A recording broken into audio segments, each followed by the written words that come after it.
Hello and welcome to the Political History of the United States. Episode 4.27, Approaching the Breaking Point. Before we get going for today, I've got a few quick housekeeping matters that I want to address. First, if things sound a bit different this week, it is because I'm using some new software and equipment for recording and editing. I anticipate that things are going to sound about the same in the end, although I am always hopeful that the final product will be somewhat improved. However, I cannot rule out the occasional audio blip as I figure it all out. Second, a few weeks ago I changed the podcast's host provider. Now, that should have gone without notice to all of you, which is how I wanted it. What you might notice, however, is that the website is now in the process of being redesigned. It is still a work in progress, but when I am done, I am hoping that it will be more of a companion to the podcast than it has been in the past. If you are saying, website? You have a website? Well, yes, we do have a website. If you were totally unaware that we did have said website, you can check the show notes for the address, or you can just go to uspoliticalpodcast.com. Okay, that's enough of that. On with the show. As the calendar turned over from 1774 into 1775, the crisis that had been going on since at least 1765 was approaching what everybody seemed to recognize as its final act. What had begun a decade earlier as protests, riots, and grumblings over colonial rights now had the American colonies perched on the edge of what seemed to be an increasingly inevitable war. Local committees under the auspices of enforcing the decisions of the Continental Congress had, in a staggeringly short amount of time, usurped much of the power which formerly belonged to the imperial governments. Even in those places where the official governments remained, those friendly to the American cause had seized much of the meaningful control. This week we are going to cover the events of the first few months of 1775. While the colonies continue to establish their own governments, back in London everybody is going to learn about just how dire the situation had become. Everybody knew that eventually London was going to have to respond to both the Continental Congress and then eventually the loss of their own power inside of the colonies. It had become increasingly apparent through the end of 1774 and into 1775 that the Americans were not going to budge, and that any hope of a peaceful resolution sat firmly on the shoulders of those back in London. As we discussed last time, letters had been pouring in for weeks warning the leadership of how dire the situation had become. Both Lord Dunmore in Virginia and Thomas Gage in Massachusetts had written back to London that they effectively had lost control over their respective colonies. If the job of reconciliation, however, fell into the hands of Parliament and King George III, it was a job that they were unwilling to accept. The imperial crisis was now 10 years old. Parliament had drawn their line in the sand with the passage of the Coercive Acts, and had little intention of backing down. Lord Dartmouth actually welcomed the Continental Congress, though still denouncing it as being illegal, because he hoped that maybe they could hatch a plan to move everybody towards reconciliation.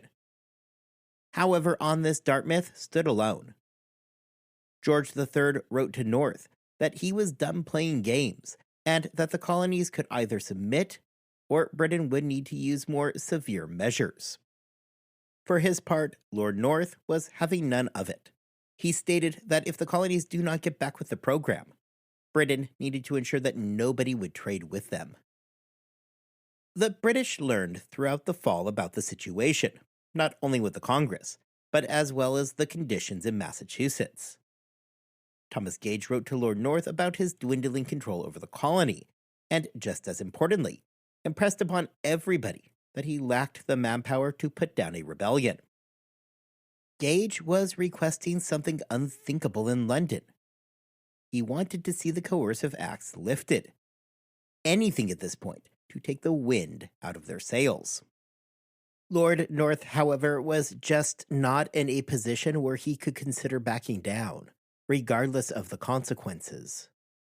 By the end of the year, both the king and parliament considered Massachusetts to be in open rebellion.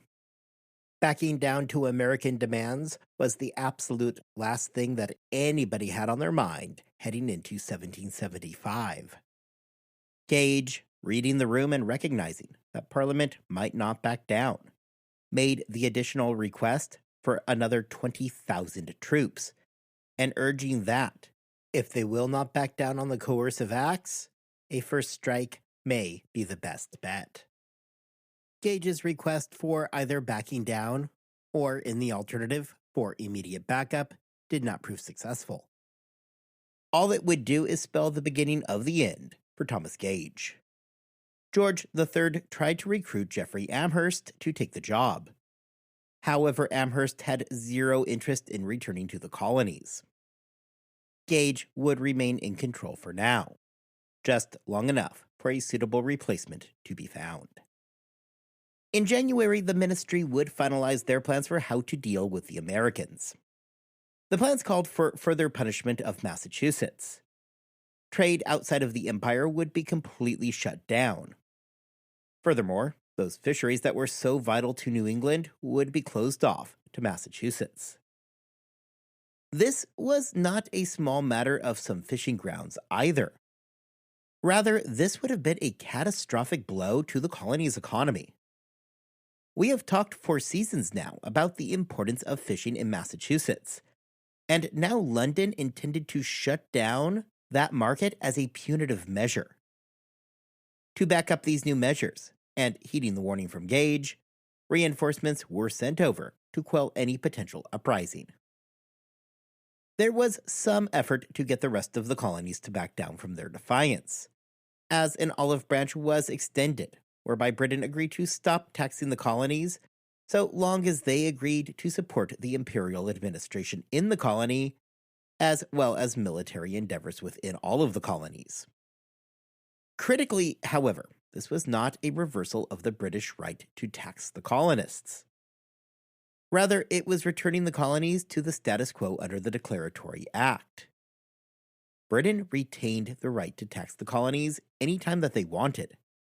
There was a last-ditch effort by William Pitt to stop this act from going through, as he was well aware of just how it was going to be received. Pitt sought an agreement to not tax the colonies without their consent, so long as the American Congress guaranteed them a revenue stream. Pitt's plan would have seen the troops recalled from Boston, as well as the repeal of the coercive acts. Try as he might, however, nobody in London was much in a mood to compromise. Other than throwing the colonists a few pointless bones, the only thing that Parliament was interested in doing was reasserting their authority over the American colonies. To that end, in February, an address was brought to the king that laid bare the situation. The colonies were in rebellion, and that the only course of action that remained was forcing them, at the end of a musket if necessary, to follow the ministry's plan.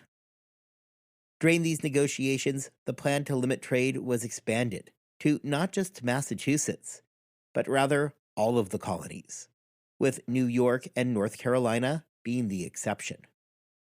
By the beginning of the spring of 1775, the scenario had become set. The colonists had been convinced that the boycott would cause the British to blink, much as it had back in 1766.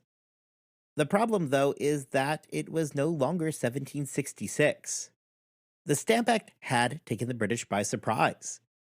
They had truly not been expecting any of the turmoil that it had caused. Sure, there might be some grumbling. In governing, there is always somebody complaining about something or another. However, riots and non-importation agreements? They really had not seen that coming. But again, it was no longer 1766. Although obviously concerning back in London, nobody was going to be spooked nor surprised by the reaction of the colonists this time. They had been dealing with this for a decade now. If the colonists were betting on Parliament backing down, they were always going to find themselves deeply disappointed. When Pitt had made his last-ditch effort to preserve the peace, he was easily tossed off to the side. The British were not going to blink. They were determined to re-establish their sovereignty in America, using any means necessary. From the point of view of the ministry, the colonies had now moved past that line of resistance to imperial policy and on into open rebellion. Rather than backing down, the British had begun to prepare for war. Back in the colonies, the December 1st deadline for imports had come and gone. As of February 1st, the ban had become total. The slight difference in dates had to do for items that were ordered prior to the Non-Importation Act going into effect, but arriving after that deadline. Following February 1st, however, there were no more excuses. Unlike the haphazard attempts at non-importation from the Townshend Acts, the colonists seemed acutely aware of the importance of getting it right this time. What emerged, therefore, was a well-executed, strict program of enforcement. There were, of course, attempts to bypass the non-importation agreement. However, the widespread local nature of those committees made violating the boycott far easier said than done. When attempts to bypass importation did occur, sometimes the solution was as simple as just returning everything to the sender. Other times, the colonists decided to mimic Boston from a year earlier and have the ship's cargo dumped out into the ocean. As the boycott was getting moving, many colonies still found themselves trying to figure out exactly where they stood. Throughout all of the colonies, the local committees found themselves rapidly gaining power and influence. However, that is not to say that the previously existing governments just disappeared. Rather, the colonies were forced to grapple with questions of authority between the local committees and the central imperial government. In New York, we have seen this playing out over several episodes now. New York was something of a bulwark of the moderate position. Their delegation to the First Congress had not been in favor of non-importation, and argued instead for attempts at reconciliation. In February 1775, the colony's assembly rejected the Congress's resolution and refused to participate in the Second Congress. This angered many of the more radical-leaning colonists in New York, who did in fact support the actions of the Congress. The Committee of 60, up from the 51 members when we talked about them back during episode 4.23, chose to hold a meeting on March 6, intending to bypass the assembly and elect a delegation anyway. This, of course, infuriated the assembly, who were not thrilled that the Committee of 60 had just outright ignored them. The meeting went on as planned, and an election for a delegation to the Second Continental Congress was set for March 15th. Plans were also made for a provincial convention to be held on April 20th. Critically, the reports from that meeting back on March 6 depicts a tremendous turnout of colonists. In her book, 1774, The Long Year of Revolution, Mary Beth Norden talks about a loyalist historian who, years after the fact, gave a description of the leaders of the Committee of 60 going around and rounding up pretty much anybody that they could, including boys, sailors, Negroes, and New England and New Jersey boatmen. This is a critical comment when putting things into context, and I want to take just a moment with it. Obviously framed from a loyalist point of view, the people he is claiming were rounded up for the meeting would not generally be those people in the 18th century that would have been considered highly respectful members of society. He is essentially saying that the large amount of support at the meeting came from the dregs of society. However, the statement acknowledges that large crowds did in fact show up, and rather than attempting to deny the support, It attempts to justify the support as coming from nothing more than the local riffraff. Despite the attempts here by the Loyalists to downplay the popular support for the Congress in New York, there were signs everywhere that things were changing. The Delancey family had held an iron grip over affairs in New York for decades. Even now in March of 1775, despite there being clear signs of cracks, as the Committee of 60 exerted its power, the New York government remained, more or less, in control over that colony. In a few weeks' time, we are going to come back to New York in the immediate aftermath of Lexington and Concord, and see just how weak the power of the Delancey family, as well as the local conservatives, had actually become. New York was not alone in the struggle of trying to figure out just who was in control either. Even in the colonies where this question seemed to already have been answered, such as in Virginia, things were really not that clear-cut. Governor Dunmore had admitted the previous December, in a letter to Dartmouth, that he had basically lost control over the colony. However, more accurately, Dunmore had yet to really challenge the legitimacy of the local committees. Recall that he was worried about calling the Burgesses to session, because doing so risked them immediately validating the association, as well as the committees meant to enforce it. Virginia called a provincial congress in late March, where, as expected, it adopted the decisions of the First Congress. They likewise would make provisions for the militia, elected delegates to the Second Congress, and voted to keep the courts closed. None of this was a surprise, and it was certainly all entirely predictable. What, however, was more surprising was the questions that were being raised over the legitimate ends of the local committees. The more conservative members were far more hesitant to step into an outright governing mode, and instead viewed the authority of the local committees as extending only so far as the enforcement of the boycott extended. Where this group was far more skittish was when it came to questions of taking over those government jobs, such as the local administration and collection of the taxes. As we talked about last time, there were a good number of people in the colonies that were guessing that the boycott would fail to bring the needed results, and they were okay with what that meant. However, this is a good reminder that there were other people in the colonies who took the opposite view. This group in Virginia certainly wanted a redress of their grievances. However, their end goal was not eventual independence. It was always reconciliation. In North Carolina, this battle was far more direct, as the colonial government openly challenged the provincial Congress. Governor Josiah Martin attacked the convention, claiming that it was an illegal body with no real legitimacy. He told the population to ignore the convention, and that they should refuse to call their elected delegates to the Second Continental Congress. Now, in a moment that pretty much tells us what we need to know, this ultimately fell flat when the convention had enough members to reach a quorum, whereas the official assembly failed to achieve the same result. North Carolina saw their official assembly clash with the provincial convention in a very direct way. At the end of the day, it was the convention that Martin had declared to be an illegal gathering that would end up triumphing. This does illustrate the fact that there were absolutely attempts by the imperial governments to retain their control over the colonies.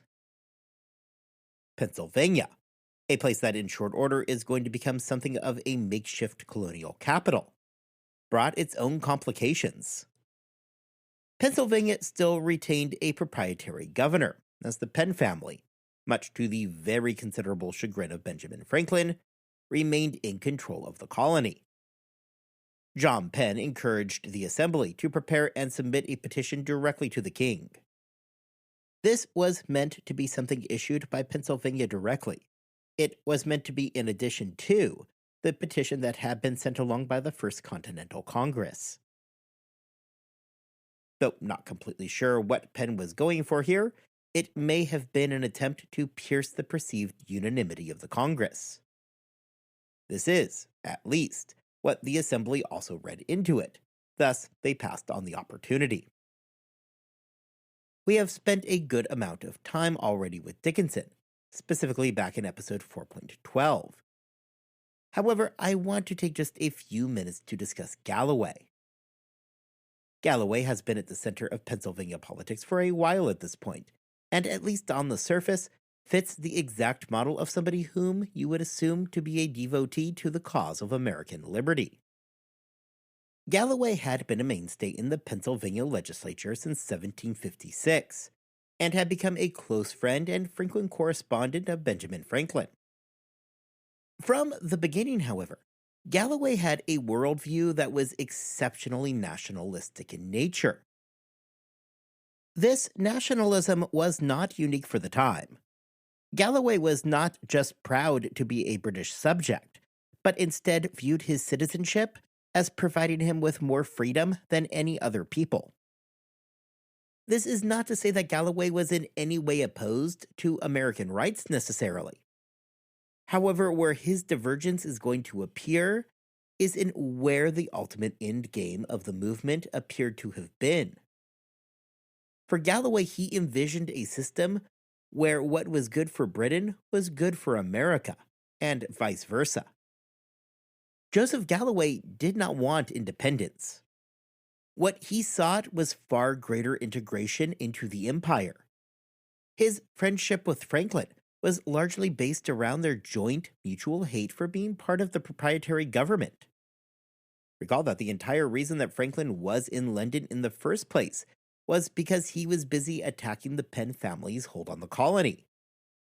Whereas Franklin would come around to the idea that independence from Great Britain was the logical path forward, Galloway continued to want Pennsylvania to become a royal colony.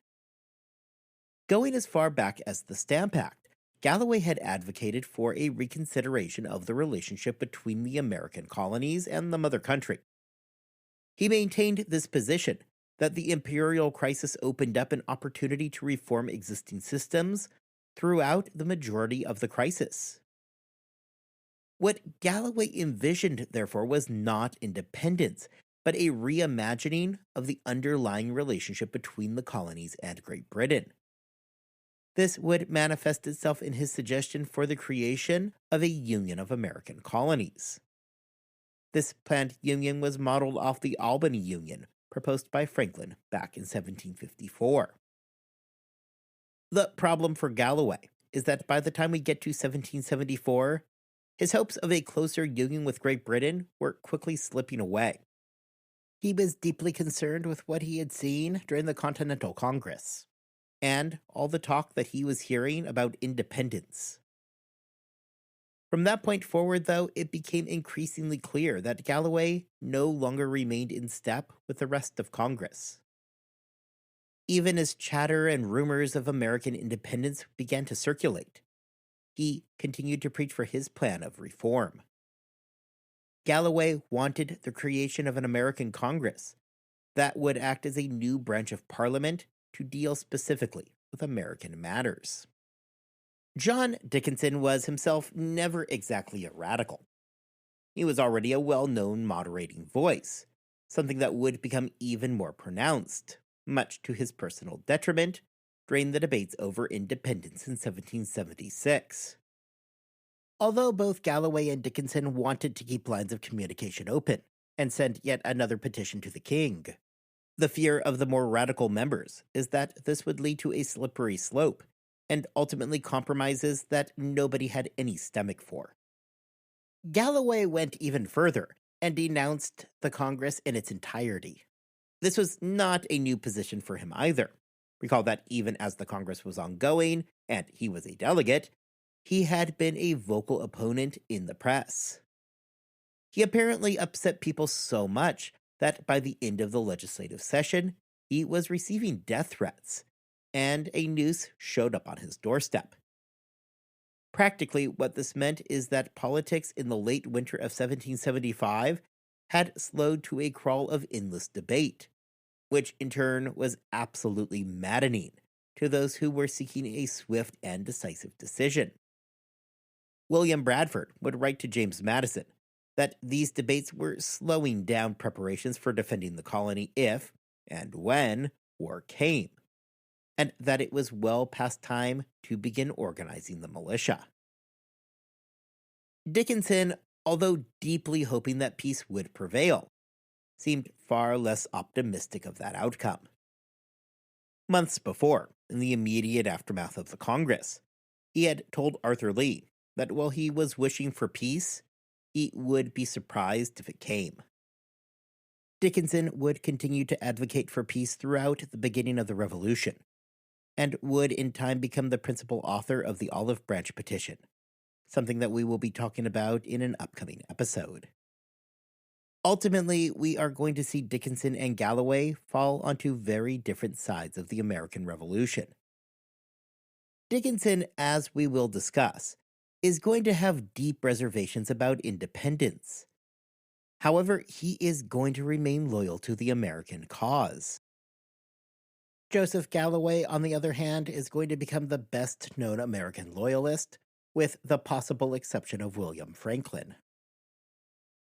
In the first few months of 1775, there was a real struggle going on throughout all of the colonies. If the association had been meant to be some kind of staring contest between the colonies and Great Britain, it had become abundantly clear in the early months of 1775 that neither side had any plans on blinking first. Both the British and the Americans were doubling down. In America, real questions of just who the legitimate governments were dominated those early months. The existing royal governments found themselves fighting with those local committees and provincial congresses over just who was the legitimate government inside of the colonies. These questions were often messy, as lines blurred to just who controlled what. As April arrived in 1775, what nobody yet knew is that there was quickly approaching an event that would send shockwaves through everything we have talked about over the last 3 episodes, and would radically shift where everybody stood. This week we are going to wrap things up by going to the place that is, in fact, on the verge of tumbling over that precipice, and from where those shockwaves would emanate. There had been since the end of the previous summer an arms race going on inside of Massachusetts. We have spent significant time discussing the seizure of cannons from batteries throughout New England.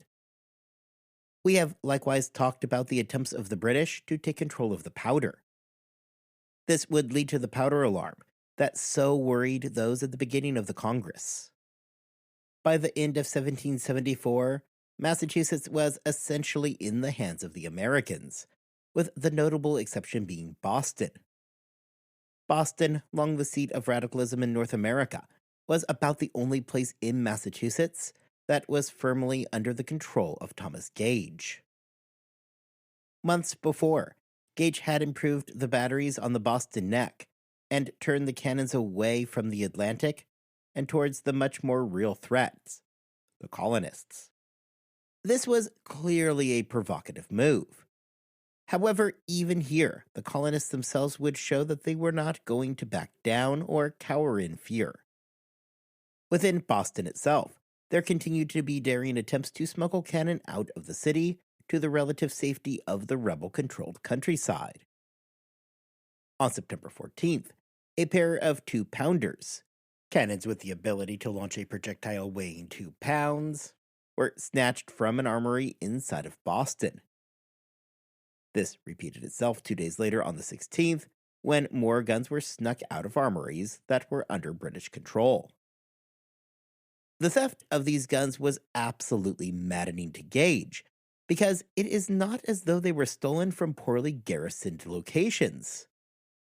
Locals who were still sympathetic to the American cause would help sneak these cannons out of the city. Throughout this process of getting the cannons out, there were plenty of colonists who had learned of what was going on. The guns were, for a time, hidden under the floorboards of a local schoolhouse. Despite a search by the British regulars, they failed to find the location of the cannons. This is despite the fact that both the headmaster and likely the boys inside of the school were aware of the cannons hiding right under their feet. This goes to show that, even inside of Boston, where Loyalists found a safe haven, there were still plenty of people who were loyal to the American cause. If you are interested, there is actually a very fascinating backstory to these cannons that were stolen. Historian J.L. Bell has a fantastic book on just this subject, called The Road to Concord: How 4 Stolen Cannons Ignited the Revolution. If you are interested, which I imagine you are because you are listening to this podcast, I recommend that you check it out. Wanting to gain control over both the above-mentioned cannons, as well as other artillery, Gage became more provocative during the late winter of 1775. Gage had been tipped off that there was a substantial number of cannons in Salem towards the end of February. Sending out troops to investigate and recover the weapons on February 26, they moved on Salem. Ultimately, no guns were found and the British returned home empty-handed. However, the mission itself tells us a lot about where things stood in Massachusetts. To begin, let's look at the source of the information that these cannons were in Salem to begin with. The information likely came from Dr. Benjamin Church. Church is a person who has been hanging around the periphery of our story for a while now. Long devoted to the American cause, he frequently spoke with and worked with Dr. Joseph Warren, and was by this point an inner circle member of the Boston Committee. We don't really know when Benjamin Church became a British spy, and through these critical spring months, it was not yet known. It was not until the end of 1775 that people learned that Church had been working for the British. We do know, however, that Church had attended a meeting of the Boston Committee on February 21st. That same day, Gage suddenly appears to have learned a significant amount about how the Americans were moving around their guns, with this information most likely coming courtesy of Church.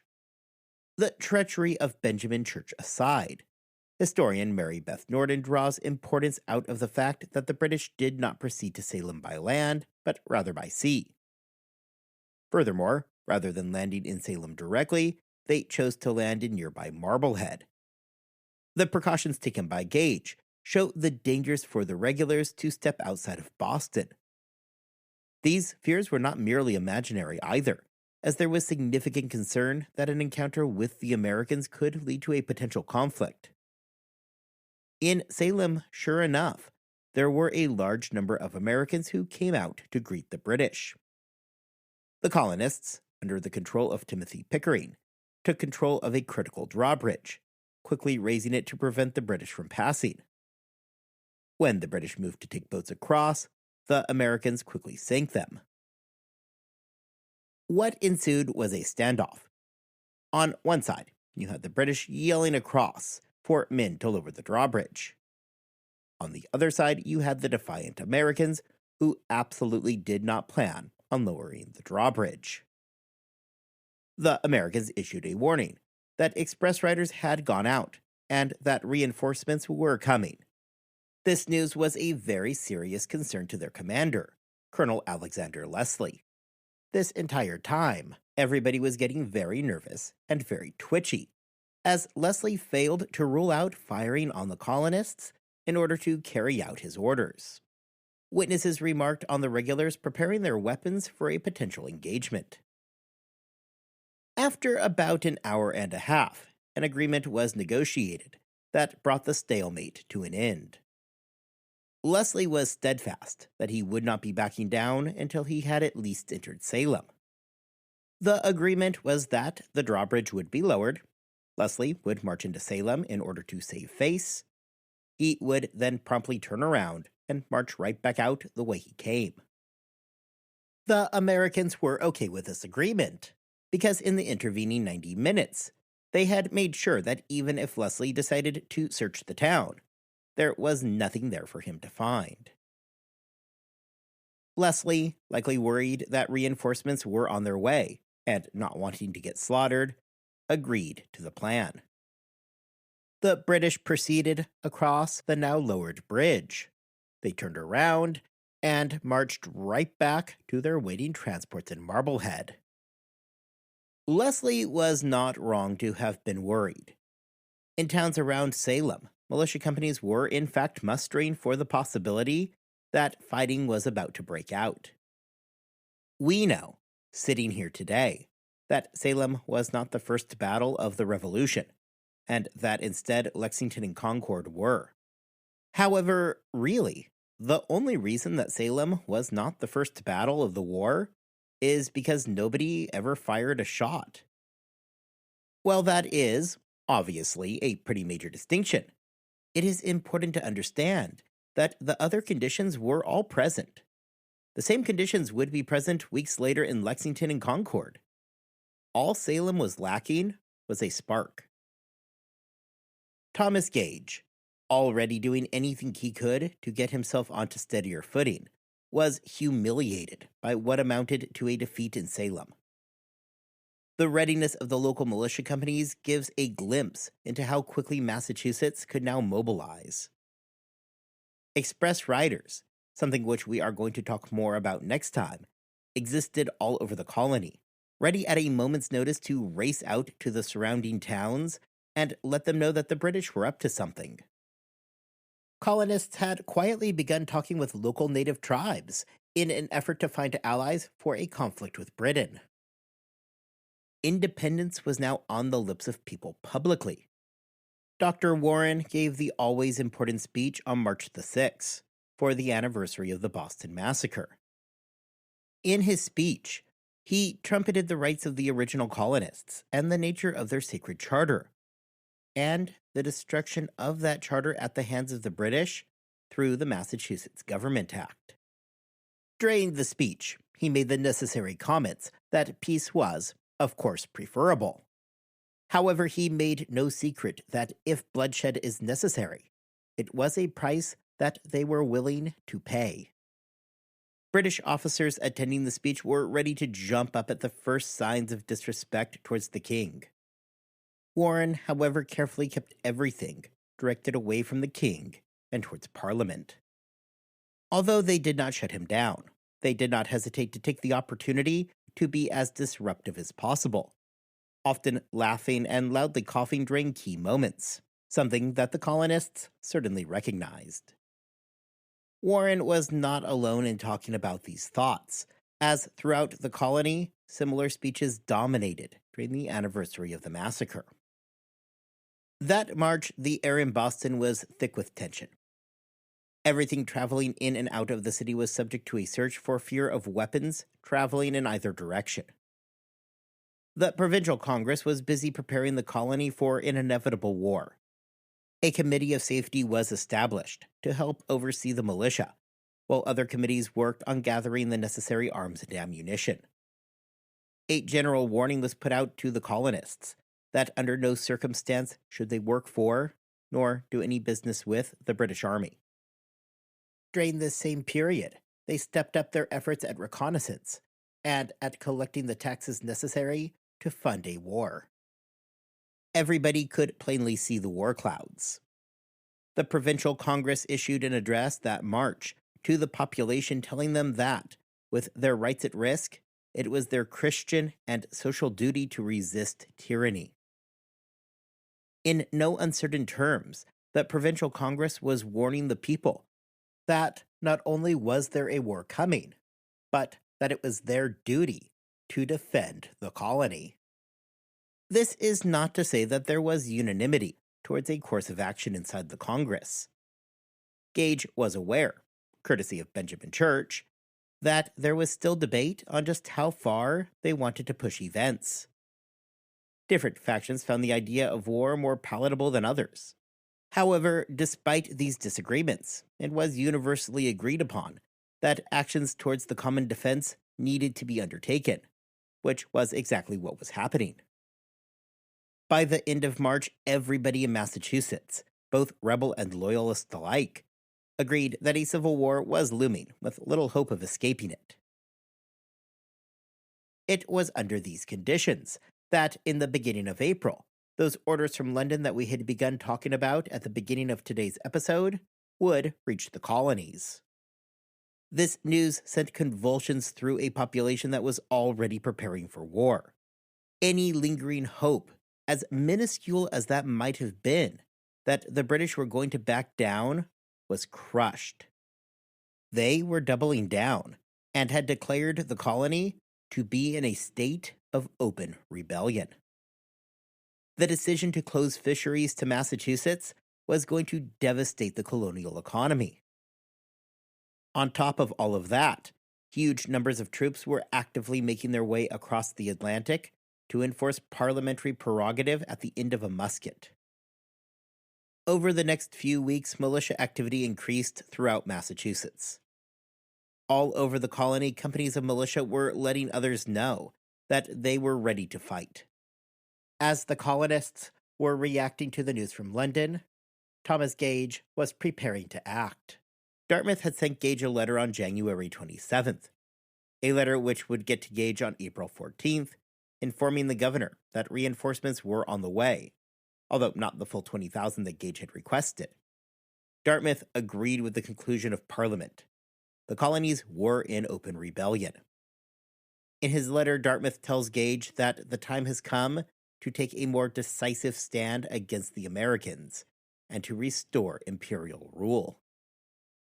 Dartmouth, however, mentions that, in his opinion, this was still a small group of rabble leading the way, and that nothing here was being done with any kind of coordination. He felt confident that a smaller, but professional, British army should easily be able to put down any kind of uprising. Dartmouth was banking on the idea that the colonies were haphazardly responding, clearly lacking a full understanding of just how developed the local committees had become. He wrote to Gage that he should move to arrest the ringleaders in Congress. He urged him to act secretly and decisively to prevent as much of a response as possible, and ideally avoid a confrontation.